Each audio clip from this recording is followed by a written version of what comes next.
Saudara-saudari, salam. Sangat gembira sekali kita bisa datang di renungan doa pagi. Baru minggu lewat ini, sesuatu yang sangat menggembirakan sekali kalau kalian tahu.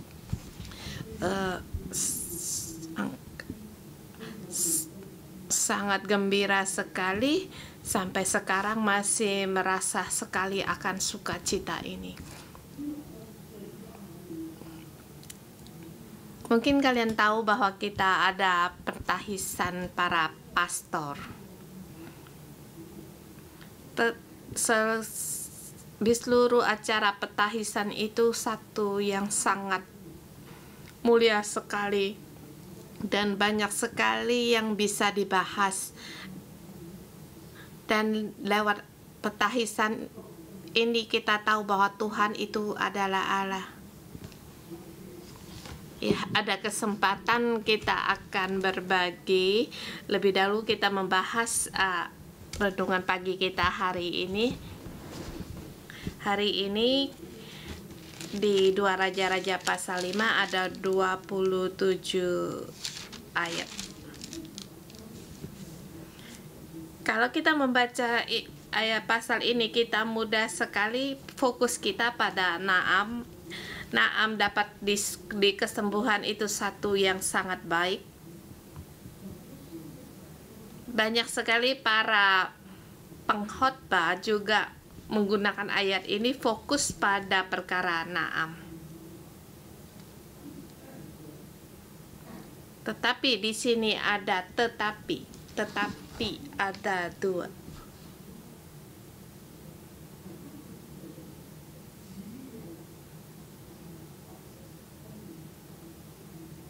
Banyak yang berpenyakit kusta, tetapi hanya Naaman yang disembuhkan.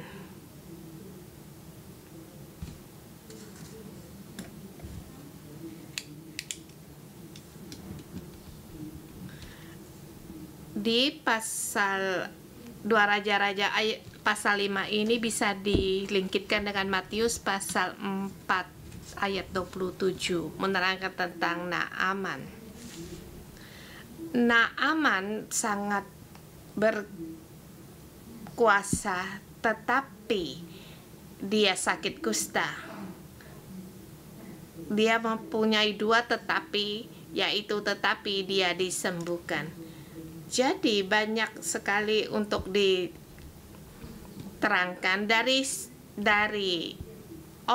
segi orang melihat. Tapi di pasal ini kita bisa dari segi melihat dari Nabi. Minggu kemarin kita menerangkan pasal 4, yaitu Tuhan penyelamat kita harus terus bertumbuh. Kita adalah muridnya Nabi, kita harus terus bertumbuh. Di pasal 4, murid-muridnya Nabi banyak sekali keperluan dan juga mereka lemah.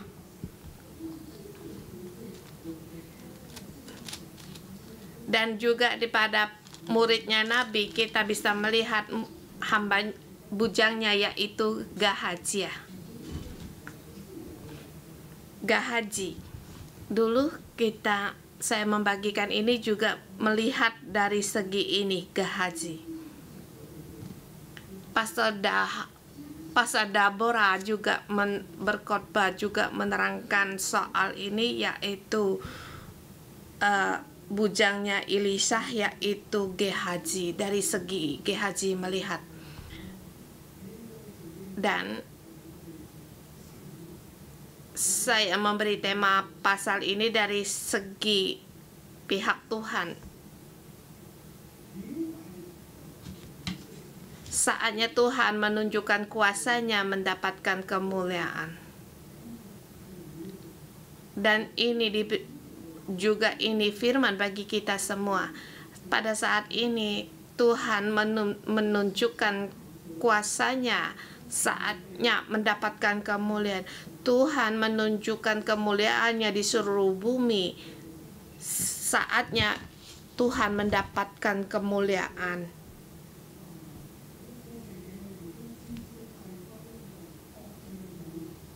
Di pasal ini kita harus membawa nabi ini ditemakan di nasional.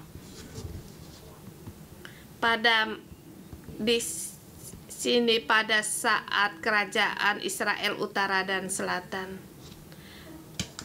Utara masanya yaitu Raja Yoram, dan selatan juga Raja Yoram.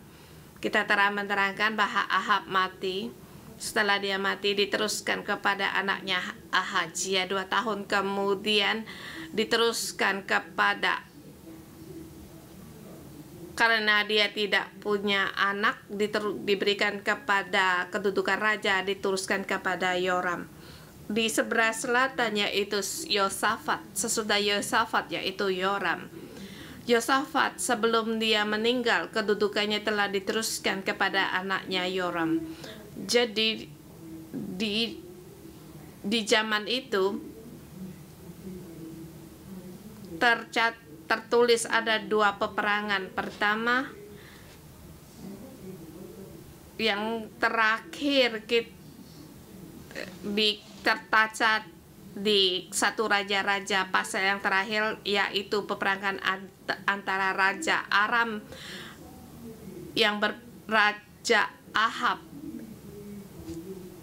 berperang melawan Raja Aram untuk merebut kembali tempatnya dan mengajak Raja Yosafat untuk ikut berperang, tapi akhirnya Raja Ahab mati.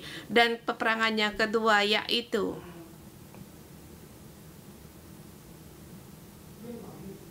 di zamannya Yoram. Setelah Ahaz mati, diteruskan pada Ahazia. Setelah Ahazia mati, dia memerintah dalam 2 tahun, kemudian Yoram yang menjadi raja. Yoram adalah sepupu dari Ahazia, saudara Ahazia. Karena Ahazia tidak mempunyai anak, maka saudaranya yang menjadi raja. Di sini kita melihat kutukan pada keluarga Ahab.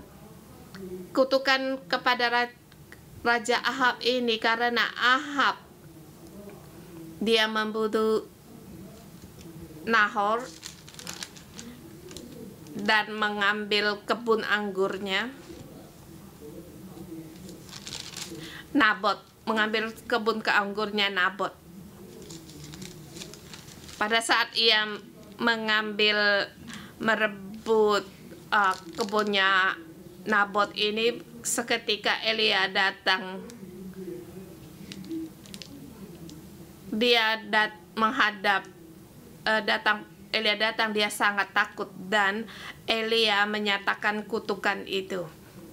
Ahab sekeluarga dan anak-anaknya akan lenyap dan mati dengan sadis.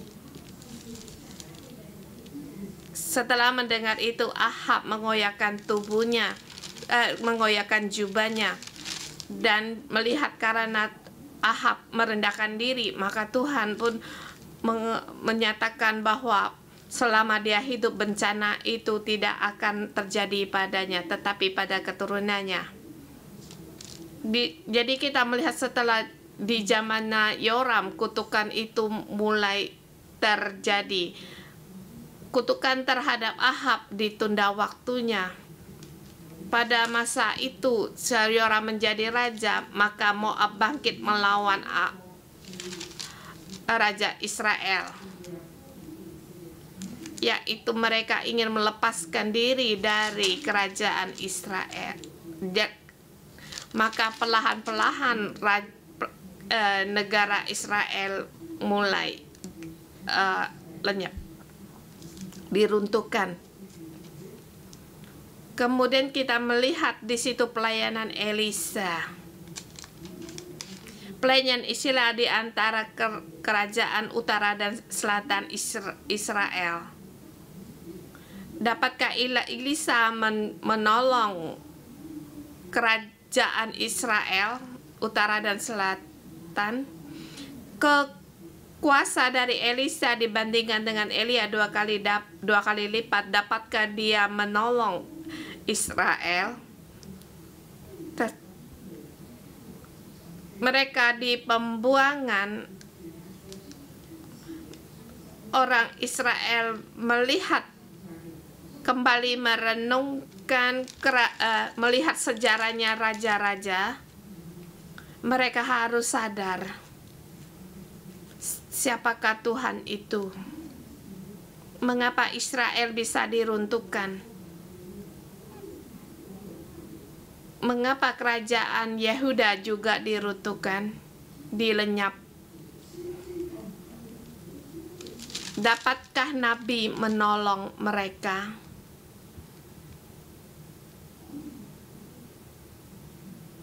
Boleh dikatakan bisa dan juga boleh dikatakan tidak bisa. Karena keputusan bukan pada nabi. Dapatkah? Yaitu melihat adakah orang merendahkan diri di hadapan Tuhan. Itu adalah kesadaran mereka sendiri. Asal mereka merendahkan diri, itu bisa. Karena Tuhan adalah Tuhan alam semesta. Di ayat ini, di pasal ini tertulis, dan juga rema bagi hari ini bagi kita. Di sini kita seperti mendramakan satu sejarah. Kitab ini petunjuk dan pengajaran bagi Israel. Pasal ini Tuhan ingin menerangkan apa dan bagaimana pelayanan seorang nabi. Orang bisa disembuhkan, itu memang benar. Keperluan orang-orang Tuhan memperhatikan, itu memang benar. Tetapi ini lebih lagi harus memberikan kepada orang Israel dan juga pada kita hari ini, yaitu Tuhan Allah Israel adalah penyelamat seluruh dunia, seluruh bumi. Jadi tema saya, Tuhan menunjukkan kuasanya, saatnya mendapatkan kemuliaan. Dia menunjukkan kuasanya dan kemuliaannya. Pasal ini kita bagi dalam 4 subbagian, ayat 1-8 itu tema yang pertama. Naaman, panglima Raja Aram, dia ke Israel mencari nabi.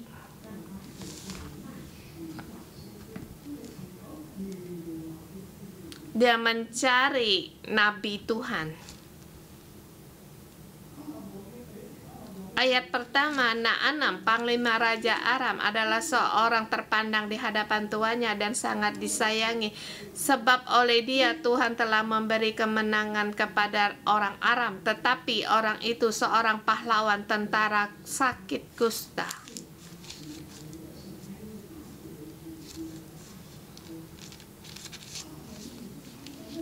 Panglima Raja Aram Naaman di hadapan tuannya sangat terpandang dan disayangi.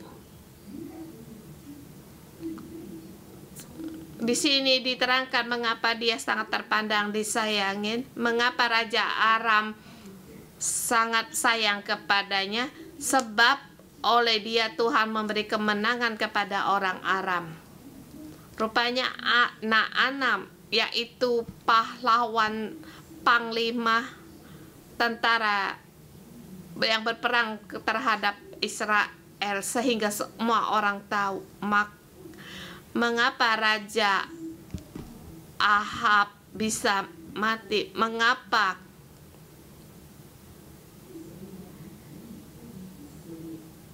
Aram bisa lepas dari Israel. Israel harus berperang melawan mereka. Karena Tuhan, oleh dikarenakan Naaman, rupanya keluarga Ahab dalam kutukan, Tuhan harus melenyapkan keluarga Ahab lewat Naaman. Aram sekarang kita adalah Suria dan Damasik, yaitu Damsik.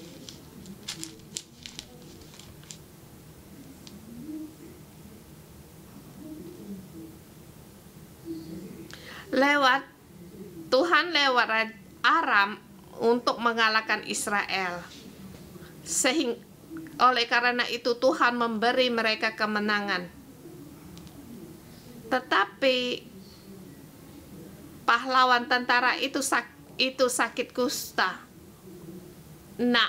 Aman mempunyai segala kekuatan, tetapi dia sakit kusta. Dalam hidupnya penuh dengan kegelapan, bahkan semakin jauh menuju pada kematian. Tetapi dia punya sangat berpengaruh dan sangat terpandang. Bagaimana dengan apa yang harus dilakukan orang ini? Di sini ada orang yang memberikan tentang nabi di Israel. Ayat kedua, orang Aram pernah keluar bergerombolan membawa tertawan seorang anak perempuan dari negeri Israel. Ia menjadi pelawan pada istri Naaman. Bukan hanya mereka menang atas Israel, bahkan merampas dan menawan. Di sini mereka menawan seorang perempuan menjadi budak. Rupanya Naaman ini, dia adalah lawan terbesar dari Israel. Tuhan memakai dia untuk mengalahkan Israel, tetapi dia sakit kusta. Orang ini apa yang harus dia lakukan? Kita melihat hubungan Aram terhadap dengan Israel. Sekarang Aram dalam kuasa yang sangat besar. Keluarga Ahab semakin memburuk. Aram semakin bangkit. Sebelumnya Aram di sini, sekarang Israel di sini. Aram bangkit, Israel mundur. Sehingga orang Aram merampas Israel dan menawan salah satunya seorang anak perempuan dari Israel. Berkatalah gadis itu kepada nyonyanya, sekiranya tuanku menghadap nabi yang di Samaria itu, tentulah nabi itu akan menyembuhkan dia dari penyakitnya. Lalu pergilah Naaman memberikan tahu kepada tuannya, katanya. Kemudian berkatalah Raja Aram, baiklah, pergilah, aku bawalah persembahan untuknya, dengan membawa 10 talenta perak dan 6.000 sikal emas, bahkan 10 potong pakaian. Bahkan bawalah surat ini untuk Raja Israel dengan berkata, di sini saya menyuruh kepadaku Naaman pegawaiku, supaya engkau setelah engkau sampai kepadamu, haruslah engkau menyembuhkan dia dari penyakit kusta. Dia memerintah Raja Israel. Sesungguhnya Raja Israel ini adalah Yoram. Yoram setelah membaca surat itu mengoyak pakaiannya. Akukah ini yang dapat mematikan dan menghidupkan, sehingga orang ini mengirim pesanku supaya ku sembuhkan seorang dari penyakit kustanya? Tetapi sesungguhnya perhatikan dan lihatnya, ia mencari gara-gara terhadap aku untuk menyerang aku. Bagaimana Yoram membaca surat ini dan melihat tujuannya? Dia melihat bahwa Aram mencari gara-gara untuk menyerang Israel, tetapi sesungguhnya itu adalah salah. Ini adalah keluarga raja yang dalam kutukan melihat sesuatu pun salah. Sesungguhnya dia mencari Nabi Israel. Ayat ke-8, segera sesudah didengar Elisa abdi Allah itu bahwa Raja Israel mengoyakkan pakaiannya, dikirimkannya pesan kepada raja, bunyinya, mengapa engkau mengoyakkan pakaianmu? Biarlah ia datang padaku supaya ia tahu bahwa aku seorang nabi di Israel. Raja, mengapa kamu panas hati, begitu emosi? Tidakkah kamu tahu apa yang Tuhan kerjakan sekarang? Benar, Allah itu yang mematikan dan menghidupkan orang. Tuhan itu adalah Allah.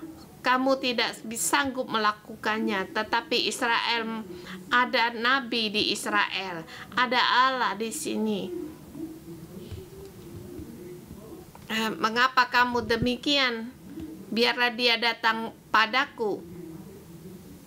Di sini kita melihat pada saat kita tidak mengenal Tuhan, kita tidak tahu apa yang Tuhan kerjakan. Seperti Raja Yoram, Raja Israel, Raja Yoram.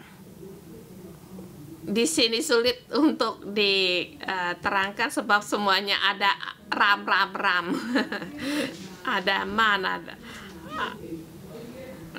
Ya, semuanya ada ram, belakangnya. Dia tidak tahu apa yang Tuhan kerjakan.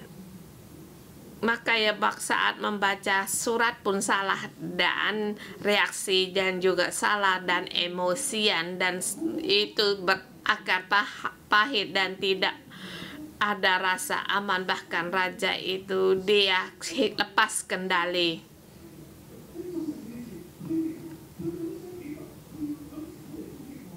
Di hadapan orang banyak dia mengatakan ia mencari gara-gara untuk menyerang aku. Saudara semua, kita harus tahu, pada saat kita tidak tahu apa yang Tuhan lakukan, maka kita akan melakukan yang salah, kita akan berpikir yang salah, bahkan mengambil keputusan pun salah. Bahkan kita seluruh bisa lepas kendali, dan ini memperingatkan kita, kamu tahukah kamu Tuhan apa yang Tuhan kerjakan hari ini? Tahukah kamu di konflik 19 ini apa yang Tuhan kerjakan? Tahukah kamu Cina dan Amerika saling berlawanan, apa yang Tuhan lakukan di sini? Kalau kita tidak tahu, maka kita akan masuk di dalam itu dan bisa masuk dalam demonstrasi di antara dunia ini dan melewat angin arus duniawi ini, dan kita akan mengambil keputusan yang salah. Kita akan kehilangan yang seharusnya yang kita dapati.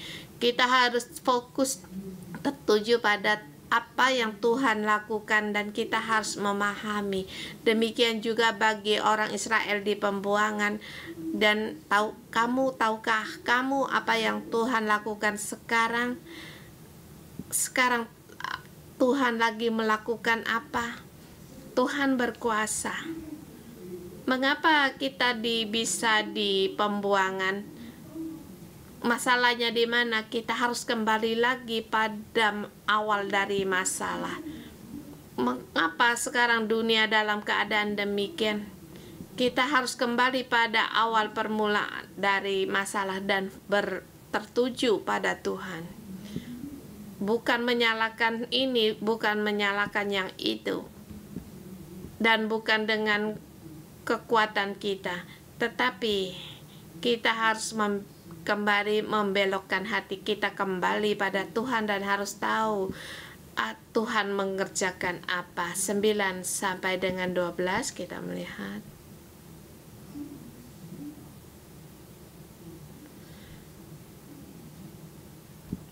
Pikiran dari Naaman juga salah.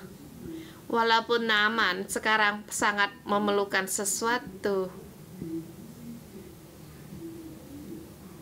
dia mendengar pelayannya mencari nabi, dia juga masih tinggi hati. Dia menggunakan sikapnya sebagai negara yang kuat, datang menghadap nabi dan memandang rendah terhadap Israel. Walaupun dia menang atas Israel dan di situ, tapi dia juga masih memandang rendah atas Israel.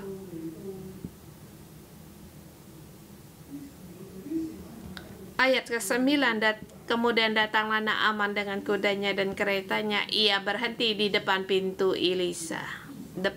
rumah Elisa. Elisa menyuruh seorang suruhannya kepadanya, mengatakan, pergilah mandi 7 kali dalam sungai Yordan, maka tubuhmu akan pulih kembali sehingga engkau menjadi tahir. Elisa tidak datang menghadap padanya dan hanya menyuruh suruhannya datang kepadanya. Naaman tidak bisa terima. Mengapa Nabi tidak datang menghadap saya? Saya seorang panglima. Di hadapan raja saya punya kedudukan. Bahkan saya bisa sewaktu-waktu untuk menyerang Israel. Mengapa Nabi tidak datang menghadap aku, menyuruh suruhannya yang datang menghadapku? Dia sombong, tinggi hati.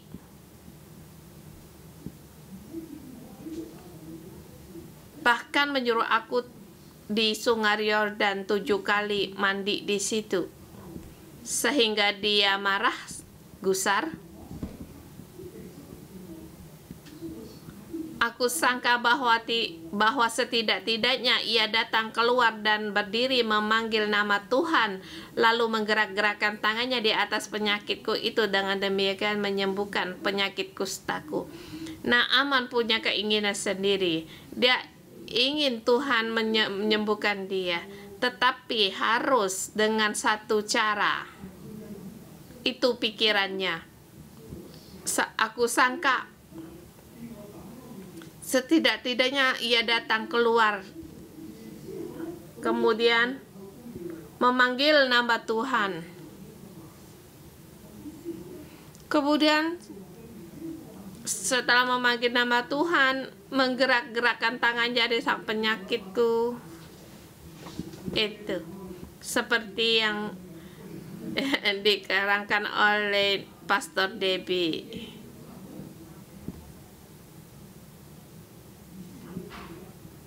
Demikian baru bisa terima. Seharusnya memang demikian. Mengapa suruh aku mandi 7 kali ke dalam sungai Yordan?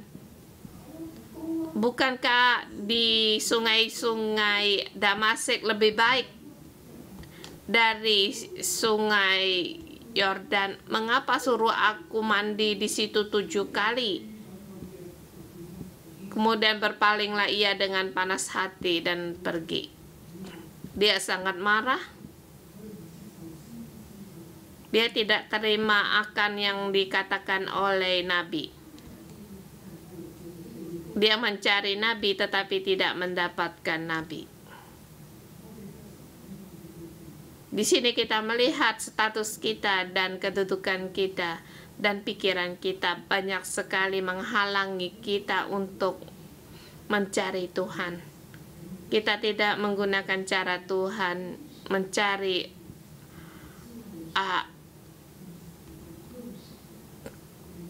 nabinya Tuhan. Dalam pembuangan haruslah dengan cara Tuhan datang di hadapan Tuhan. Demi kita juga hari ini juga sama. Benar Tuhan ingin memberkati kita. Benar kita mencari Tuhan. Benar saudara-saudari mendengar renungan pagi. Tetapi kita setiap orang seperti bagaimana kita bisa sukses, bisa diberkati, bisa disembuhkan. Kita berpikir tentang itu. Karena menyangka Tuhan pasti akan melakukan demi semua itu, tetapi Tuhan tidak melakukan sehingga kamu marah. Saya sendiri sangat bersyukur sekali sampai hari ini di virus di Hong Kong dan di virus di seluruh dunia. Di Hong Kong kita bisa ibadah pertemuan fisik, itu saya sangat bersyukur sekali. Dari saat kita kembali dalam ibadah pertemuan fisik, dan di sini saya menunjukkan bahwa kita akan ada ibadah pertemuan fisik akan terus, dan sampai hari ini kita menyaksikannya. Saudara semua, Tuhan adalah Tuhan Allah alam semesta. Walaupun bumi dalam kutukan, tetapi Tuhan menjaga kita.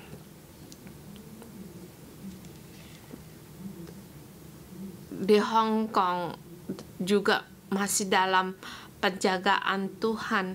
Saya bersyukur sekali kalau kita balik melihat pada ibadah pada saat petahisan para pastor. Sebelumnya itu ada angin badai dan tapi pada minggu itu sudah reda, dan semalam juga kita melihat bahwa akan ada taupan lagi.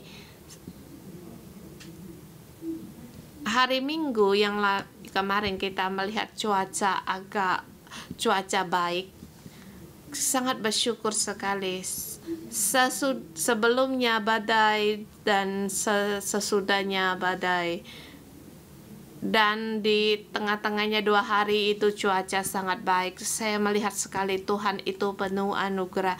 Tuhan punya caranya sendiri, jadi kita haruslah terus mengikuti Tuhan, lepaskan cara pikirkan kita sendiri.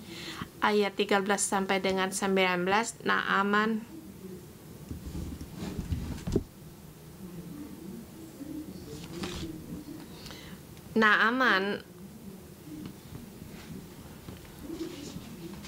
di situ Allah Israel sebagai Allah Israel seluruh alam semesta.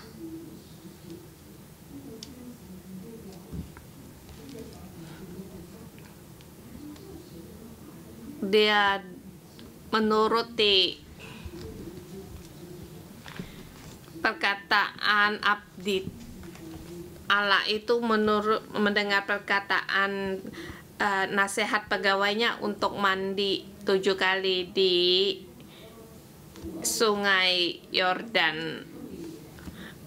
Di situ seperti yang dikatakan pada pegawainya, andai kata Nabi itu menyuruh perkara yang sukar padamu untuk mendaki gunung Himalaya, kamu pasti akan melakukannya. Apalagi ini kalau kepadamu, mandilah dan engkau akan menjadi tahir. Dia memberikan pemberian pada abdi Allah, dan di situ abdi setelah dia tahir memberikan persembahan ini, abdi Allah tidak menerima, walaupun dia mendesak lagi, tetapi Nabi tidak menerima pemberiannya.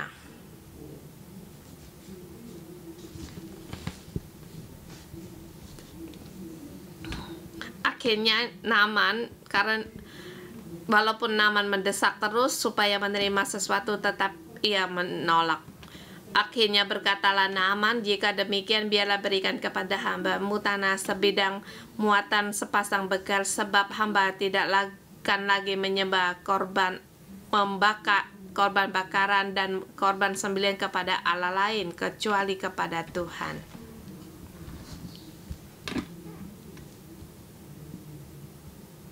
Dia di situ menggunakan tanah tempat itu untuk mempersembahkan korban persembahan kepada Tuhan, memberikan persembahan kepada Allah Israel, bukan kepada Allah lain. Elisa menolak pemberiannya. Naaman berbuat demikian. Sesungguhnya Elisa ingin dia memuliakan Tuhan. Kalau kamu ingin berterima kasihlah pada Tuhan, karena Tuhanlah yang menyembuhkanmu. Tuhan adalah Allah, Tuhan adalah penyelamat. Jadi dia mengambil keputusan demikian, walaupun dia mohon kepada Elisa, dikirakan kalau tuanku masuk Rimon menyembah di sana, aku akan mengapitnya dan sujud menyembah kepada kuil Rimon. Tetapi Elisa berkata, pergilah dengan selamat. Di sini melihat Raja Aram menyembah berhala. Sekarang Naaman menyembah Tuhan. Dia tidak lagi menyembah berhala. Tetapi di sini kita melihat satu prinsip,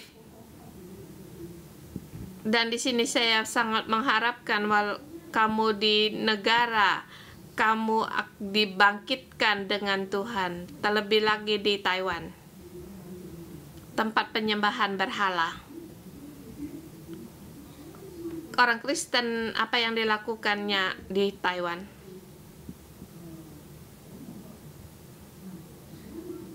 Presiden Taiwan,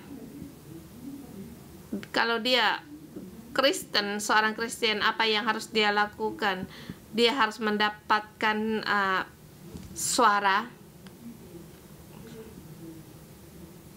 pemilihan suara. Kadang kita melihat karena keperluan demikian, orang Kristen pun menyembah berhala untuk mendapatkan veto suara untuk presiden. Tetapi saya memperingatkan saudara, kalau kamu menyembah berhala untuk mendapatkan suara, Tuhan tidak akan memberkatimu. Kalau kamu karena tidak menyembah berhala, walaupun kamu tidak menang, saya memberikan selawat bagimu. Kamu tidak membuang-buang waktu.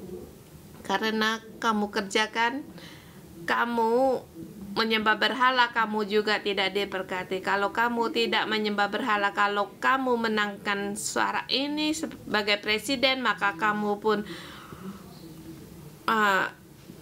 akan diberkati Tuhan, sebab Tuhan adalah Allah. Apa yang kamu kerjakan akan berhasil, dan juga kamu tidak buang-buang waktu, bahkan kamu mengagungkan Tuhan seperti Naaman. Naaman di sini bertanya, bolehkah aku sujud menyembah? Mohon engkau mengampuni aku. Bolehkah? Boleh. Bolehkah orang menarik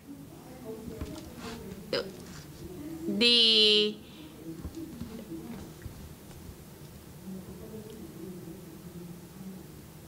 sini kita memberi kita satu prinsip.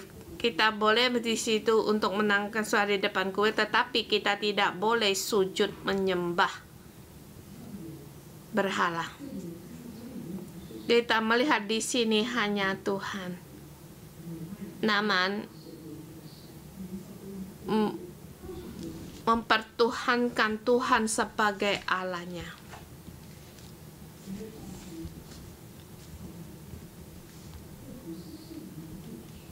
Terus 20 dan seterusnya, saatnya bukan menerima uang atau sogokan. Kita melihat bujangnya Elisa Gehazi, dia mengejar dan bahkan di situ berbohong. Di situ berbohong ada 2 orang muda mencari kami dari pegunungan Efraim. Kami perlu uang, perlu pakaian.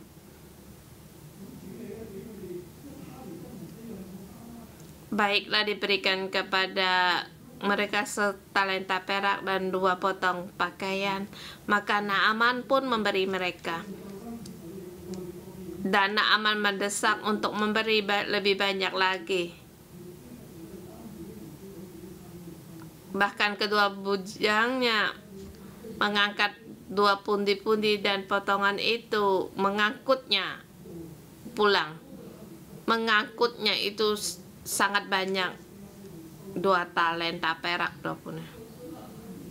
Dan Gehazi membawanya ke rumahnya, kemudian pergi menemui Elisa. Elisa bertanya, dari mana Gehazi? Aku tidak pergi kemana-mana. Elisa berkata kepadanya, bukankah hatiku ikut pergi ketika orang itu turun dari atas keretanya? Mengapa sekarang engkau terima perak?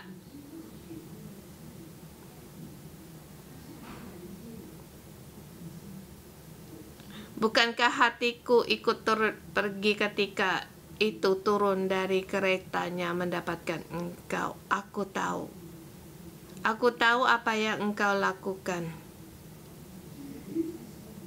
Maka sekarang telah engkau terima perak, dengan itu dapat memperoleh kebun-kebun, kebun jadun, kebun anggur, kambing domba, lembu sapi, budak laki-laki dan budak perempuan. Saat ini engkau telah menerima perak. Penyakit kusta Naaman telah disembuhkan. Dia memberikan pemberian. Saya tidak menerima. Seharusnya berterima kasih kepada Tuhan, memberikan persembahan kepada Tuhan. Yang harus dia syukuri adalah kepada Tuhan. Kamu malah sekarang mengejar dia dan mau akan pemberiannya. Dengan demikian kamu lakukan sehingga mengurangkan hati Naaman terhadap Tuhan. Kamu telah merebut akan pemberian kepada Tuhan. Saya sudah bilang agar tidak menerima pemberiannya. Dari Naaman ini, sebagai kita melihat engkau bisa mendapatkan pemberian dari Naaman untuk menerima perak, memperoleh kebun-kebun, segala sesuatu yang engkau perlukan. Saatnya sekarang sesungguhnya Tuhan menunjukkan kemuliaan, dan sehingga Naaman pun kembali bertobat padanya. Agar Naaman dalam pengaruhnya bisa memberikan kemuliaan kepada Allah. Allah Damsyik tidak bisa menyembuhkan dia.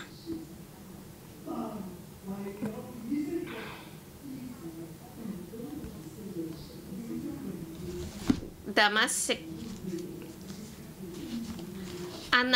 anak kena kusta, tetapi arah Israel menyembuhkan dia.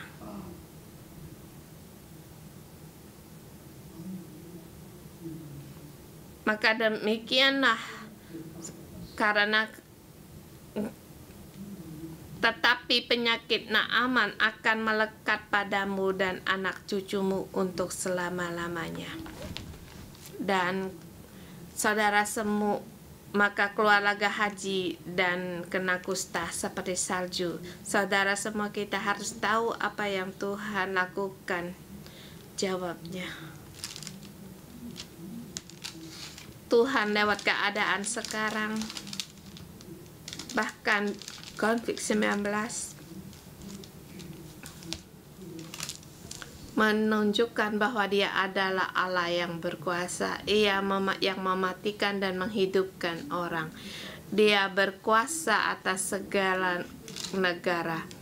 Dia yang berkuasa atas hidup kita, bahkan berkuasa atas segalanya. Tuhan sekarang mendeklarasikan seluruh ini di atas bumi, agar bumi bertobat dan kembali padanya, lepas dari dosanya.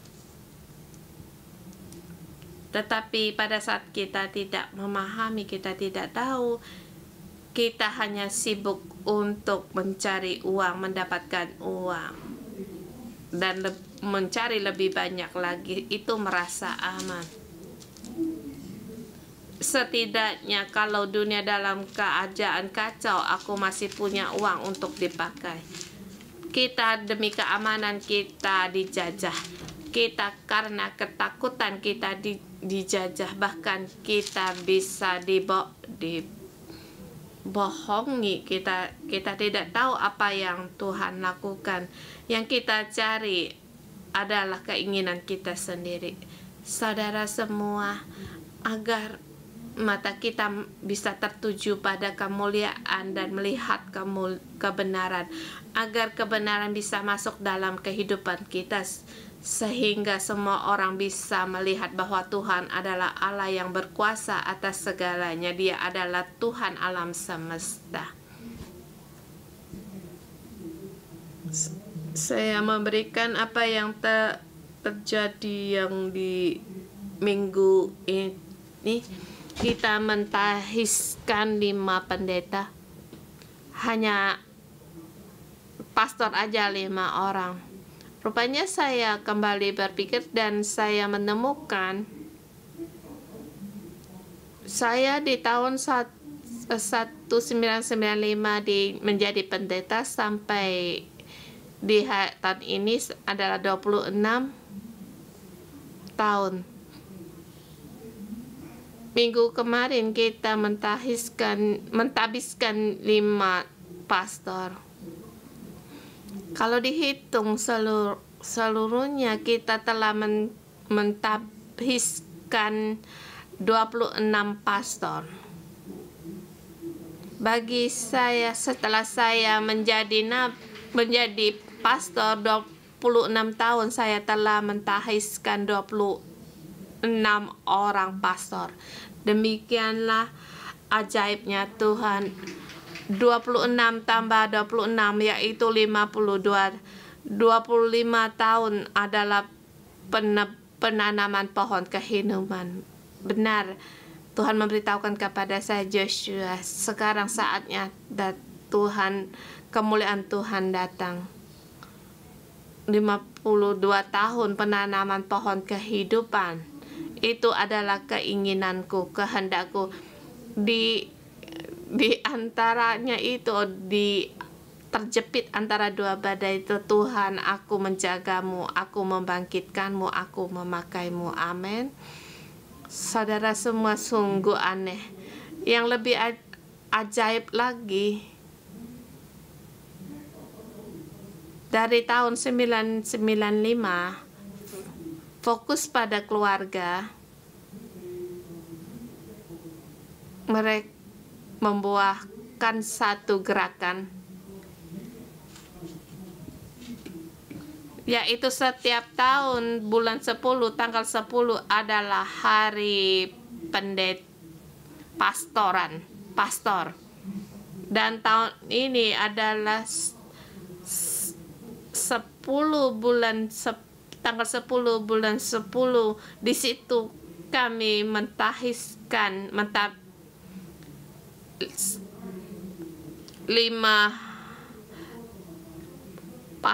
pasangan pastor. Di situ ditambah 26 dengan passwordnya jadi 52. 10 Oktober adalah hari pastor. Di sini Tuhan berbicara kepada kita, harus membangun kehidupan orang. Bahkan pentahisan tahun ini lebih mulia dari bertahun-tahun yang lalu. Satu keluarga dibangunkan, dibangkitkan. Saya juga yakin kalian juga ingin untuk dibangkitkan. Dan kita tahu Tuhan adalah Allah yang menyelamatkan, yang berkuasa atas segalanya. Kita terus mengikutinya dengan caranya Tuhan. Lepaskan pikiran kita sendiri. Amin. Mohon Tuhan untuk memberkati kita semua.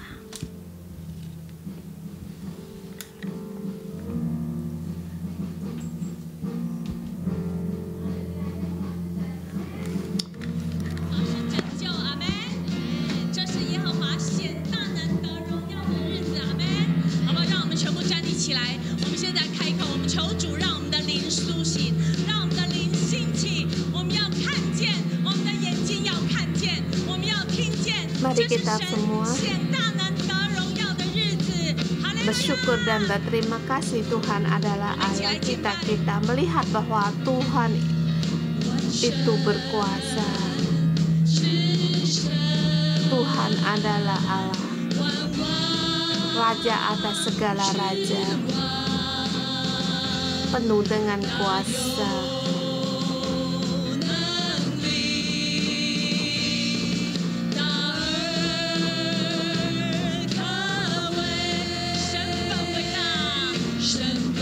Sungguh mulia, Allah Maha Besar, layak kita pujikan.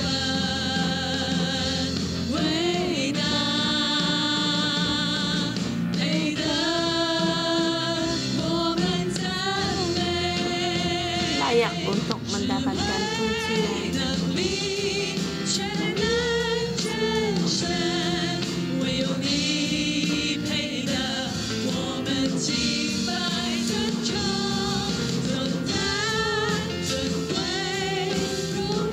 Haleluya.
ini adalah deklarasi dari kami.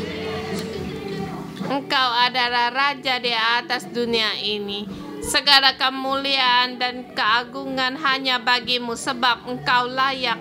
Tuhan, kami memuji Engkau. Kami bersyukur atas bimbingan-Mu di atas gereja ini. Tuhan, kami berterima kasih lewat pastor menerima damai sejahtera Yerusalem dibawakan sampai di Hong Kong. Kami bersyukur atas bimbingan-Mu sampai membawa kami pada hari ini.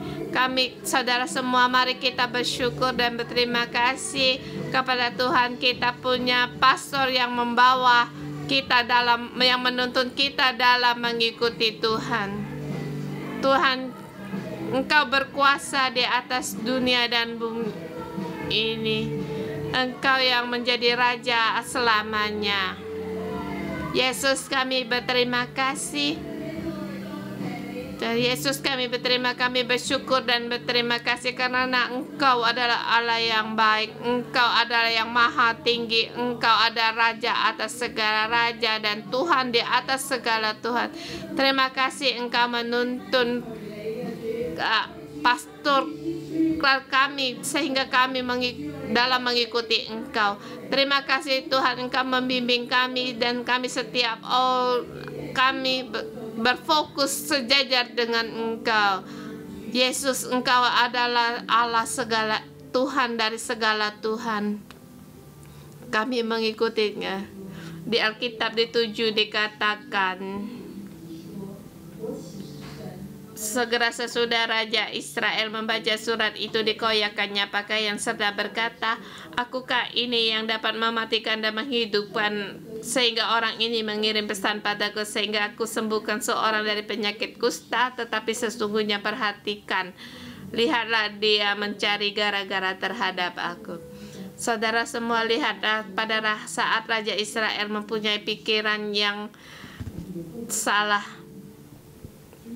apakah kita juga bisa demikian dalam menentukan satu keputusan yang salah? Raja Israel yang dalam kutukan yang keputusan dari dia juga adalah kepahitan dan pikiran yang salah.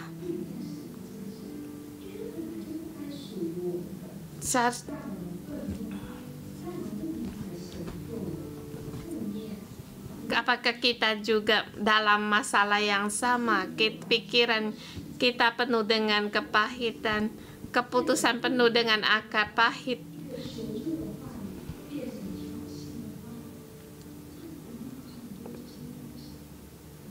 Kita mohon Tuhan untuk menerangi kita.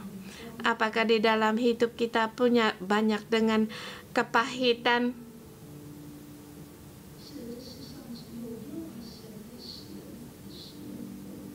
mengambil keputusan yang salah? Tuhan, Engkau adalah Allah yang dapat mematikan dan menghidupkan. Kami dalam kepahitan kami, Tuhan, kami mencari Engkau. Karena hanya Engkaulah kutukan dalam pikiran kami, baik dari pihak keluarga Bapa atau Ibu, atau dari latar belakang hidup kami, bahkan dari guru-guru sekolah atau para bos kami, sekali lagi sehingga kami hidup dalam pikiran dalam kutukan ini, kami serahkan padamu. Tuhan, terangilah kami. Saudara semua, kita beri waktu teduh sejenak. Pada saat Roh Kudus menerangi engkau, serahkan semua ini kepada Tuhan. Serahkan semuanya ini kepada Tuhan.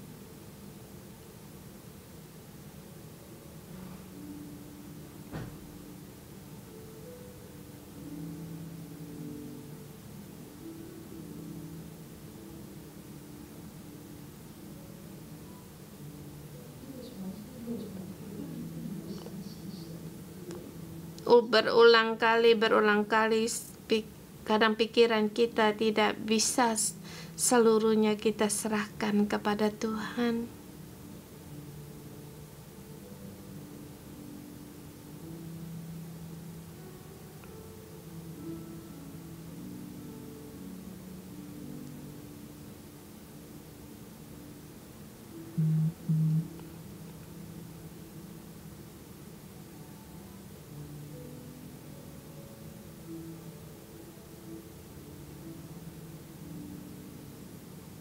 Serahkan semuanya pada Tuhan. Tuhan, kami dalam menghadapi kutukan, di dalam kami penuh dengan kepahitan dan ketakutan. Tuhan, kami tahu Engkau adalah Allah. Kami tahu akan menggenapkan segala rencana-Mu, tetapi hatiku serba salah. Dan di dalam hati pikiranku tidak bisa menghentikan akar pahit dan kami menggerutu. Tuhan, kadang dalam hati kami, Tuhan, mengapa kami berdoa begitu lama Engkau tidak terjadi dalam hidupku. Tuhan, ampunilah ke dalam hati kami penuh dengan ketakutan. Tuhan, ampunilah kesalahan kami karena kami menggunakan cara kami sendiri untuk mendapatkan segala sesuatu. Tuhan, ampunilah kami, tolonglah kami Tuhan, agar kami bisa meninggalkan pikiran kami yang pahit ini, agar hati dan jiwa kami benar-benar terfokus padamu, melihat Engkau dengan iman, percaya untuk menunggu Engkau, sehingga aku menjadi orang yang sungguh-sungguh mengikuti Engkau. Tuhan, kami mengaku di dalam hati penuh dengan pikiran yang berbelok. Tuhan, kami mengaku di dalam kami semuanya bengkok. Tuhan, kami berterima kasih karena firman-Mu, karena terang dari Roh Kudus, agar kami dapatkan harapan sehingga berjalan keluar dari yang pembelokan ini, sehingga Tuhan mohon Engkau membantu kami agar pikiran kami bisa lurus. Tuhan, dengan firman-Mu kami bersejajar dengan-Mu. Tuhan, kami perlu akan firman-Mu sehingga kami bisa sejajar dengan-Mu. Roh Kudus, kami mohon Engkau setiap detik, setiap saat Engkau menerangi hati kami, agar kami di dalam firman Tuhan diterangi oleh Engkau, berjalan dalam kehendak-Mu. Perlahan-lahan apa yang terbelok dalam hidup kami diluruskan kembali. Tuhan, kami mau selurus dengan Engkau. Mohon Engkau tolonglah kami. Kami perlu akan Engkau, sebab kami tahu tanpa Engkau kami tidak bisa meluruskan kami. Tapi karena ada Engkau, karena ada firman-Mu, karena ada Roh Kudus, kami penuh harapan. Tuhan, kami bersyukur dan berterima kasih. Sebagai yang digantungkan di kayu salib, semuanya itu adalah yang dikutuk. Yesus, Engkau demi kami dapatkan kutukan, karena demi kami Tuhan, segala pikiran kami yang terkutuk dari pikiran kami, hati dan pikiran kami salibkan di kayu salib, sebab Engkau telah menanggung segala kutukan kami. Dengan darah-Mu yang kudus menyucikan pikiran kami, menyucikan akan ketakutan dalam hati kami yang tidak berani jujur. Dalam nama Tuhan Yesus, segala sesuatu salibkan di kayu salib. Di Israel, adakah seorang nabi? Hong Kong masih ada gereja. hanya ada Tuhan yang dapat menghidupkan, mematikan dan menghidupkan orang. Saudara semua, mari kita bangkit bersama, deklarasikan hidupmu tidak lagi sama, lepas dari segala kutukan.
Aku mau mendekat padamu, menyembahmu.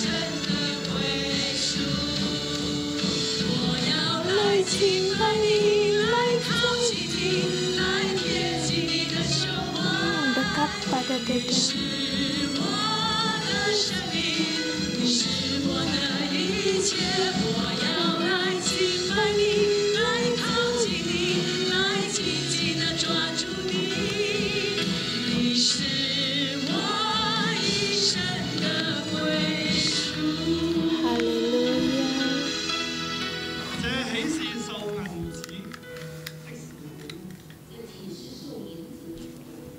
Bukankah engkau menerima pemberian orang sekarang? Kita pejamkan mata. Sekarang dalam keadaan yang goncang, penuh dengan goncangan, anak-anakku, anak-anak Allah, anak-anak 611, terlihatkah oleh kamu apa yang Tuhan lakukan? Tuhan berkuasa. Di dunia ini di dalam tangan Tuhan terkendali. Tuhan tetaplah Tuhan. Dia yang berkuasa atas segalanya, termasuk kesehatanmu. Seperti kesehatan pada Naaman, Tuhan berkuasa.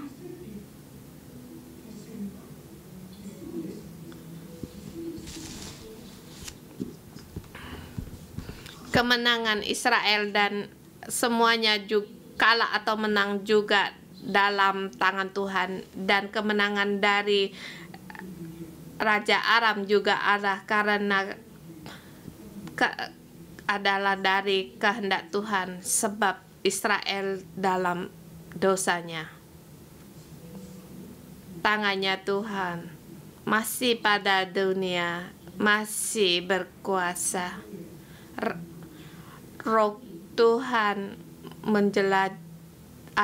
menjelajahi seluruh bumi. Percayakah kamu?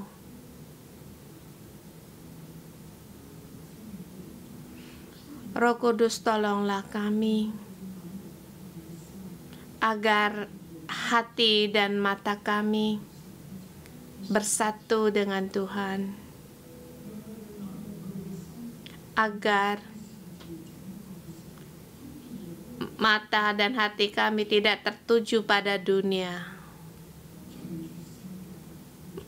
mengikuti arah dunia, sehingga hati dan pikiran kami, agar hati dan pikiran kami hanya tertuju pada Tuhan. Kami percaya akan kasih-Nya Tuhan.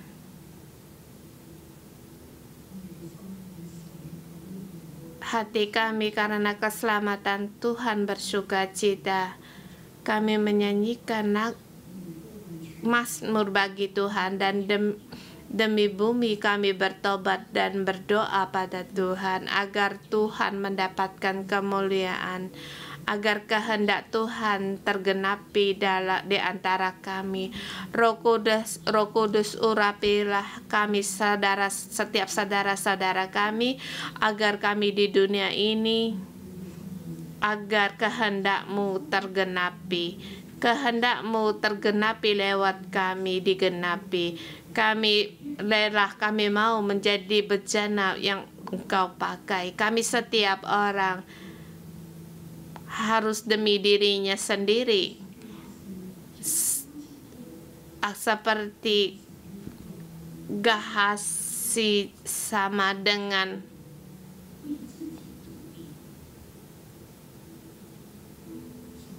Tuhan. Kiranya kami memuliakan nama-Mu. Angkatlah kami, bukan untuk kepentingan kami sendiri, tetapi untuk kemuliaan-Mu. Dan kami juga mau Engkau pakai. Tuhan, tolonglah kami. Terima kasih Tuhan. Dalam nama Tuhan Yesus kami berdoa. Amin. Terima Tuhan. Tuhan memberkati. Besok ketemu.